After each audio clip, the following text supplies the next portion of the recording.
Welcome to our channel. Today we how to uninstall Adobe Firefly integration in Photoshop, complete guide step by step clearly. To begin, open Adobe Photoshop on your computer. Once Photoshop is open, navigate to the top menu bar. Click on Help to open the drop-down menu. In the drop-down menu, locate and select About Plugins. A window will appear showing your installed plugins. Look for the Adobe Firefly integration in the list. Once you find it, note any specific version numbers listed. Next, close Adobe Photoshop to ensure all changes take effect. Now, open your computer's File Explorer. For Windows users, click on this PC or My Computer. For Mac users, open a new Finder window.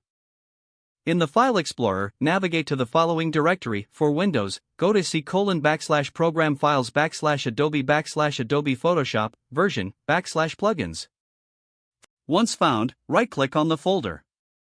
Select Delete to uninstall the integration. Confirm any prompts that appear to permanently remove the folder. Now, reopen Adobe Photoshop.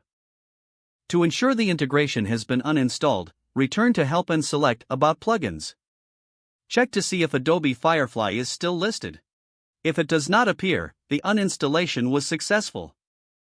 Familiarize yourself with any alternative plugins you may want to use. Now you are all set with Photoshop without Adobe Firefly integration. If the page does not load, refresh the browser or try again in a private or incognito window. Make sure you are using the correct email address, then retype it carefully to avoid small typos. If your password is not accepted, use the reset option and create a new strong password you can remember. Check your spam folder for verification or security emails, then complete any requested confirmation steps.